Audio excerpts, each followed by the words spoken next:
Hello there and welcome back to KleverStock. You're with me, Wanizul Islam, and my two co-hosts, Pavitra and Hikmah.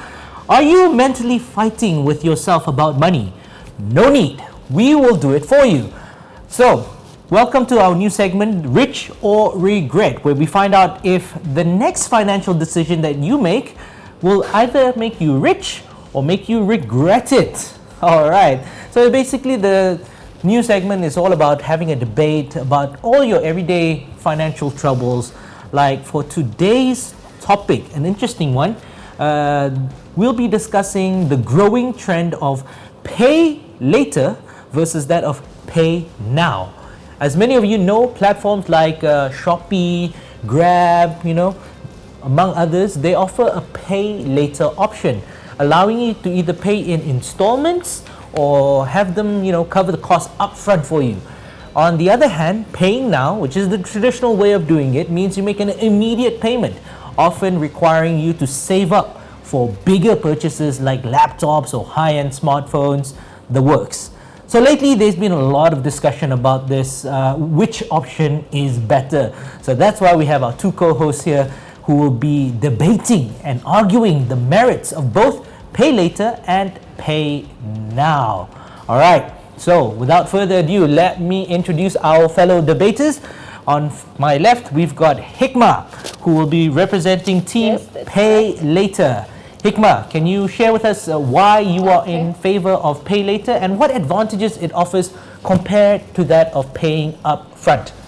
Thank you, That was a good intro. For me, I believe I am more into the pay later side because it gives you the flexibility and you can, instead of paying everything upfront, you spread it out in few months. For example, some app do offers 3 to 4 months, and why not you just keep the money instead of paying everything upfront? You keep aside some money and then just pay each little amount each month.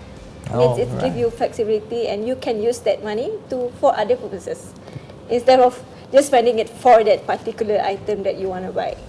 Okay, interesting opening argument. Thank you so much, Hikmah. Now we've got, on my right, we've got Team Pay Now. We have Pavitra. So, Pavitra, it seems like, Hikmah is confident that pay later is the better choice. Why don't you explain why you believe that pay now is the smarter option? Okay, thank you, Juan. And for me, right, I feel like pay later can lead to impulsive buying decisions. And when it comes to pay now, it actually fosters your financial discipline. And by doing so, you get to live within your means and also prioritizing your needs over wants. Whereby with pay later, we usually intend to go like, with this option, I can get all this. And then we will be hanging with the future obligations that is about to come to us. So that is why I choose the option pay now. Fantastic. Thank you so much, Pavitra. And with that, let the debate begin. I'm going to be asking you guys a couple of questions about pay now versus pay later. You guys will argue those questions and amongst yourselves. Please, I want a clean fight. Okay. No cat scratching, no nothing. All right, guys? All right? So, may the best debater win.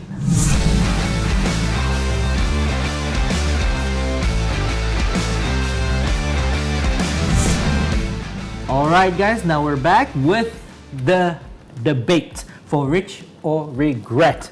We have Team Pay Now versus Team Pay Later, those two options on the balance right now. So the first question that I'll be putting up for them to debate about is, which model promotes better financial discipline among younger generations? Pay now or pay later? So who's going to take the first approach to this? Okay, I think I'll go first because we know for each pay later option, they do have deadline, right? Where you need to do your payment before certain deadline that they give.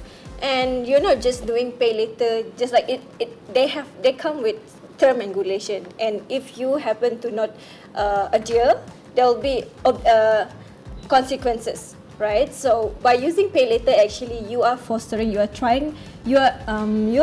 kind of trying to make yourself more disciplined in terms of adhere to the payment deadline. Like you What if they don't adhere to it?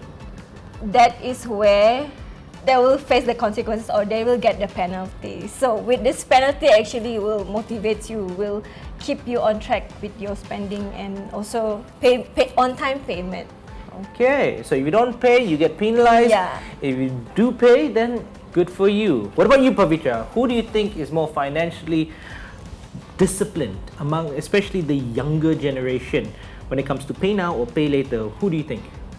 Okay, so now since the genre is about the younger generations, I would say that the financial literacy, it's very minimal for the younger generation. Even we adults, we can fall in this trap. I've been on this trap. I'm saying based on my experience, okay? So now when we're speaking about this younger generation, I would say that pay now is a better option. Okay, for example, the parents give them allowance. That would be sufficient maybe for their assignments or their food expenses and whatever not. And now if they sign up themselves for pay later options, yes, it's going to be, it would be easy for them to have it now, but then the future obligations would be critical. What if they don't have enough to pay it? And I think in terms of pay later, right, it's provide you an upfront cost, like they cover the upfront cost for you, and they also give you a credits there, meaning using this you actually training yourself how to use credit, how to have a good credit score through adhering to each payment, and if you fail to do so, of course it's going to be bad on your record. So it's gonna good way of training yourself to become disciplined, because in future more financial obligations are coming. You might want to have loan, bigger type of loans. So using pay later, because they have a limit amount. So sometimes it is like they give you starting 1,000, and once you pay off everything, then they will maximize the credit for you. So the way they already training you. So there's a little bit of financial literacy involved there, whereby they are training you in a way lah. You say financial literacy is one of the things that are very important, especially for the younger generation, but apparently pay later helps you with that. Any other point that you want to bring up with regards to paying now and financial discipline? Okay, so like what Hikmat told us just now, that it actually puts us in a practice of financial discipline, whereby paying now, we don't have to go through that pathway, practicing ourselves and whatever not. You just pay it and you have it. You don't have to worry about anything else that hanging around or hovering around us. Yeah, so for me, I feel like paying now is a safer option. Safer option. Yes. The safety of not having to pay any penalties. Yes. Okay. Okay, so Due now to deferred payments. Yeah. That's good. Okay, so now we're going to be moving on to our next question that I'm going to put up for our debaters. Can paying now help consumers build credit faster, or does paying later, if managed responsibly, also support healthy credit growth? So you guys did mention about this in your previous point about financial literacy and healthy credit growth. So what can you argue with regards to this? A continuation from the first point that you guys made just now. Can I go first? Go ahead. Okay, so obviously paying now, it does not help with the accumulation of credit growth, but it helps with maintaining a positive financial profile, which will come handy later on when we are applying loans such as houses, cars, and etc. like that. So you're basically starting blank lah. Yes, and you'll have a clean profile. A clean profile. And for me, I feel like with pay later, if we fall in this trap of late payments and all that, for example, a Tommy, it can fall under CITOS. CITOS, is that right? Yeah. CITOS, right? Yeah. So we can avoid all this and just pay now. Okay, Hikmah, what do you have to say to that? Okay.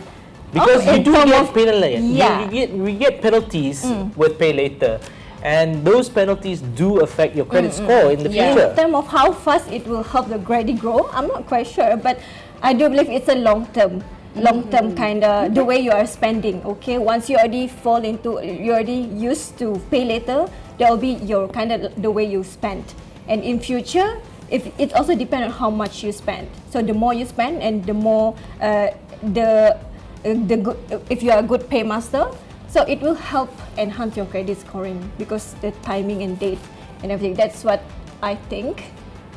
But that if we are like a good paymaster, right? Yeah. So what are the consequences if we are not? That is a good the question. pay now options don't face it. I guess we know who wins that round. Okay, fantastic. I think on the level we've got very good arguments from both sides of the table right now.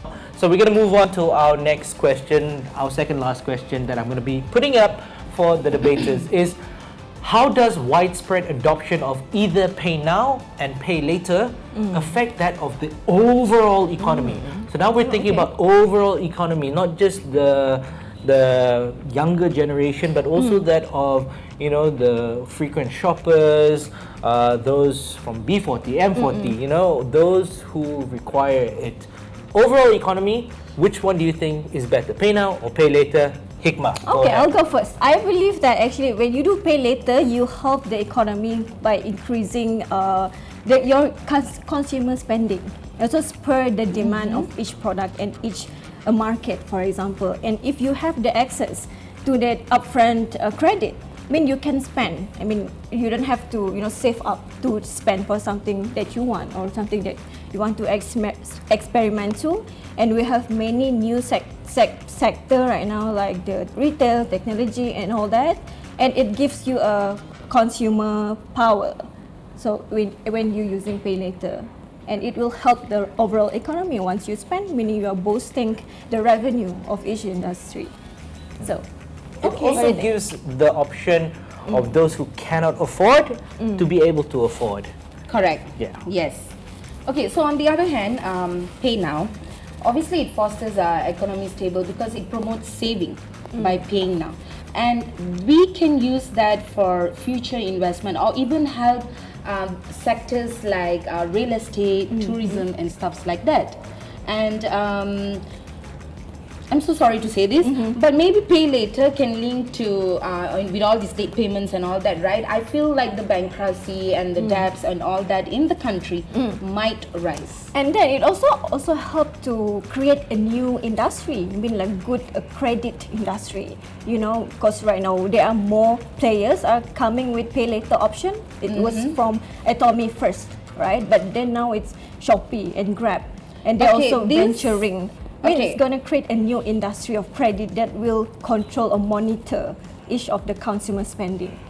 Okay, but this is just an expansion of businesses, right? How about our consumer habits? The expansion of businesses coming to the table, but how we put it on the table, like what if we can't pay? That's what I meant.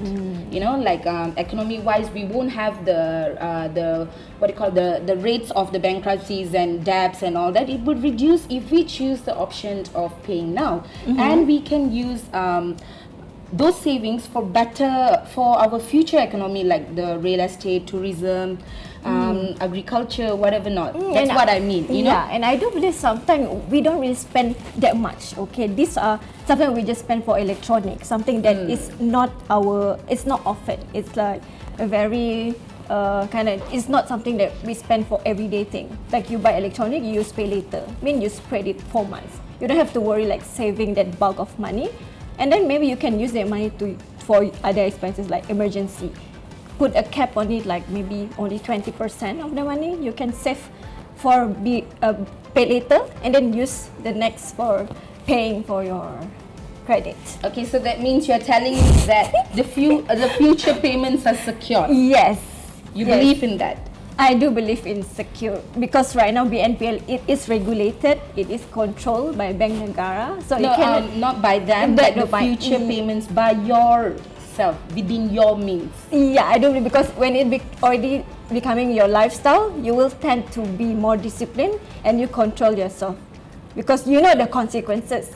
You know, because this is the regulated industry. Okay then, let us move to our next and final question. That was almost going to hit up, but fine. It's okay. That's what we have to debate about. Professional debate. All right. So our next question. This is the final question. Before we sum things up, is paying now a more cost-effective choice, or can pay later systems offer a better deal if used wisely. We know that Pay Later, they've got all these vouchers, all these platforms got vouchers and everything, so it might be, you know, twinkling in the eyes. People will see it and will like, oh, I can pay later and I've also got vouchers. But then you've got the pay now option, whereby some pay now options also give you vouchers, or you pay the full amount now, you get a certain discount off, and then you get it on the spot. You know, you don't have to wait for delivery, you don't have to, you know, there's a lot of good and bad side for both options. So who's going to explain to me which option is better when it comes to better deals? Okay, I'll go first.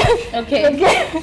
Because credit, we know they are paying upfront for us, and sometimes deals promotion can happen any days, and you happen to need something that day. So, but you don't have the money with you, but you need something, and you need to buy it. Like, it will affect your life if you don't purchase it. So with the credit, you can use the money and go for the promotion and deals and save up from there. And it helps you to, it gives you a better deal. You know, you don't have to wait. You get the promotion with a discount price, and also save up money. So it by all using the depends payment. on timing Yeah, as time well. is a time-sensitive product. Okay. And I believe that the benefit apply the same for Pay Now as well. You know, the retailers, they still give incentive, they still give discounts and all that. But what we can save ourselves from is the hidden charges behind the curtains. The hidden charges, Do pray tell. Do pray tell. What hidden charges are you like talking about? late payments, admin Yeah. fees because of deferred payments, whereby in Pay Now we don't have to worry about that. You can apply the discounts, you can apply the incentive, Pay Now, and take it back home. Then again, most of Pay Later doesn't come with interest. You know, it is zero interest. It only happen if you don't pay. Partially of them. Yeah, the penalty or this hidden charge only happen if you don't pay. But If there you're is good- still, but it's still A risk. instilled. Yeah, there's a Instead, risk, but usually We don't have that when it comes to Pay Now. It seems that both our debaters have made very, very solid points. So let's have a quick recap on, of course, both sides of the divide. We start with Hikmah, who's on Team Pay Later. She feels that the Pay Later model, when used responsibly, of course, can offer the younger generation valuable lessons in budgeting, managing their credit, and also financial planning. Paying later also can directly, you know, contribute to healthy credit growth if managed, of course, responsibly. And many buy now, pay later services, as well as credit cards and installment plans, they report that payment activity to your credit bureaus like CTOS, like you were mentioned. Pay later also options, they can fuel economic growth by increasing a consumer spending. When people have access to the credit and flexible payment options, they are more likely to, you know, make larger purchases, which also boosts certain sectors, you know, in the industry. All right, even creating new industries for the credit-related industries. And overall, Hikmah feels that the pay later system can be a better deal if used responsibly. The key word there, responsibly. When managed carefully, these systems, of course, allow the consumers to spread payments over time without having to incur any additional costs, hidden costs, you know, as Pavi would say. Whereas Pavi, okay, you who is on Team Pay Now, you feel that, of course, Pay Now encourages younger generations to be more mindful of their spending habits, which is critical for developing long-term financial discipline in the long term. Yes. Paying now also may not directly impact the consumer's credit score, but it indirectly promotes healthier financial habits, which can lead to long-term credit growth. Yes. And you also believe that the widespread adoption of paying now fosters a more stable economy by encouraging consumers to live within their means, save up, you know, avoid that debt in the long risk. Yeah. And lastly, Pay Now is often the more cost-effective option, which is it eliminates the potential for additional costs like those hidden charges, interest, late fees, whatever you say. And yeah, those are normally associated with pay later systems. Okay, everyone, both sides have presented really strong arguments, but it's really up to you, the audience, to decide who won this debate. So don't forget to drop a comment below and let us know who do you think made the better case. Be sure to follow us on KleverStock.my on our social media channels, and also don't forget to visit our website at www.KleverStock.live to catch our live sessions from Monday to Friday, where we cover everything from finance to market and trading. Thank you so much. I'm Wanizul Islam with our co-hosts Pavitra and Hikmah. We'll see you again at the next episode of Rich or Regret. KleverStock, the ultimate financial insight for everyone.